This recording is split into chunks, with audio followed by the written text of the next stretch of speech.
ګران دوستان السلام علیکم ورحمت الله وبرکاتو. زه یم ستاسو ورور نن یو ځل بیا د یوې نوې او په زړه پورې ویډیو سره راغلی یم.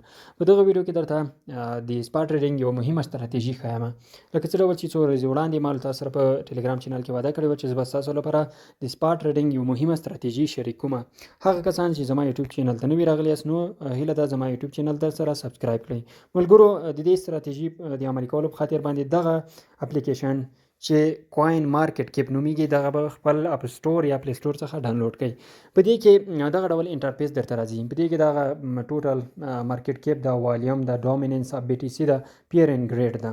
دغه اوس څه معنی په لومړي سر کې دغه تاسو لیدلی شئ مارکیټ کیپ چې مثال څومره مارکیټ کیپ د کوینونو اخیستل کېږي او خرڅول کېږي یا په داخل د کریپټو مارکیټ کې 2.4 تریلیونه ډالر دی پکې. همدارنګه والیوم ده چې 4 ساعتونو کې 3.9 بیلیونه ډالر یعنی کوینونه اخیستل شوي او خرڅ شوي دي.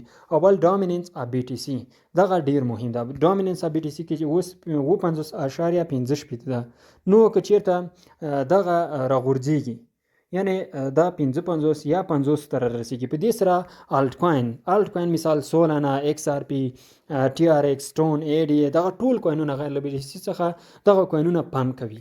اما که چیرته دغه ډومیننس اف بي ټي سي پورته ځي نه 50 ته خیږي 70 ته پورته کیږي نو ټول الټ کوین ورسره ډم کوي راغورځېږي. نو دغه د ډومیننس یعنی حاکمیت د بي ټي سي ده، که چیرته دا راوغورځېږي نو د الټ کوین لپاره به ډیره ښه وي. نو فیر ان ګریډ دغه د ډار او ویر درجه ښیي چې په دغه برخه کې قرار لري. که چیرته دا 150 طرف ته وي نو دغه فیر ان ګریډ ډار یا ترس کوم کریپټو مارکیټ کې موجود ده، یعنی دومره په کچه باندې ډار زیات موجود وي. که چیرته پورته کیږي نو ډار کچه کمیږي، خو څومره چې ډار کچه زیاتېږي مثال 10 کیږي دغه 1 مثال 10 کیږي یا 20 کیږي نو په هماغه اندازه تاسو به په کریپټو مارکیټ کې تاسو سرمایه گذاري کوئ، ځکه په هماغه وخت کې کریپټو مارکیټ کرش شوی وي او ټول خلک په ویره او ترس او ډار کې وي، نو تاسو به په هماغه وخت کې سرمایه گذاري کوئ. که چیرته تاسو فکر وکړئ کله چې بیټ کوین 48 ته رسیدلی نو د ویرې او ډار کچه تر 100 پورې راغورځېدلې وه.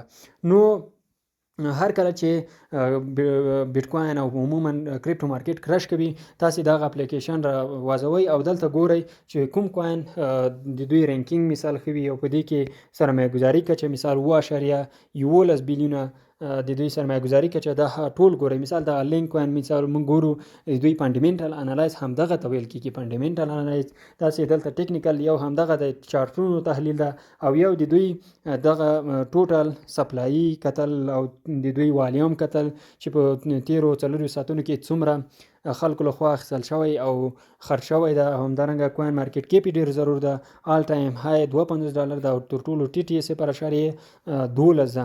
رینکینګ مهم ده چې دا ډیر تاثیر لري. ټوټل سپلای چې دا 1 بیلیون لینک ده. نو ملګرو دغلته تاسو ټول رینکینګ دی یو کوین کتلی شئ. هر کله چې بازار راغورځېږي تاسو دلته راځئ. ممکن دغه لینک چې اوس په تاسو لیدلی شئ 15 کې قرار لري، کېدای شي په هماغه وخت کې تاسو کتلی نه وي د دغه کوین مارکیټ کیپ یا پورته تللی وي او یا راغورځېدلی وي او رینکینګ هم ورسره غورځېږي ښکته کېږي. نو تاسو راځئ او په دې کې سرمایه ګذاري کوئ هر کله چې کریپټو مارکیټ کرش کوي. او همدارنګه یوه مهمه مسله دلته د میم کوین دی. میم کوین ډیر کسان په همدغه کې سرمایه گذاري کوي. تاسو راځئ دلته وګورو د میم کوین کوم کوینونه دي. مثال دوج ده، شیبا ده، پیپ ده، ویب ده، بونګ ده. دغه کوم کوینونه چې مثال په ټاپ 100 یا 200 کوینونو کې راغلي وي یا مو سیګنال ترلاسه کړی په هماغه کې تاسو باید سرمایه گذاري وکړئ. مثال ډاکس کوین کې مثال تاسو سرمایه گذاري کولای شئ. تاسو ټوله هر معلومات دلته کتلی شئ. 151 رینکینګ ده 3.28 میلیونه سرمایه گذاري مثال دغه خرڅ شوی او همدارنګه اخیستل شوی ته دغه کوین.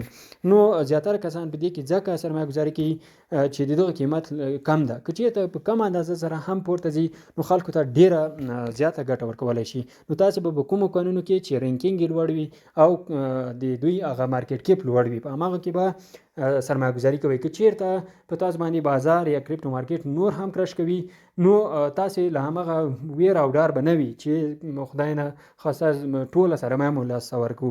نو دغه چې د دوی مارکیټ کیپ لوړ وي، کله چې بازار لږ راوغورځېږي او بیرته په لږ اندازه پورته هم لاړ شي، د دغو کوینونو قیمت هم ورسره پورته ځي. دلته اکسچینجونه چین مثال بلاک چینونه هم تاسو کتلی شئ چې په لومړۍ درجه کې ایتیریم یا بیا ټرون ده، بیا سولانا ده، بیا د بی ان بي ده.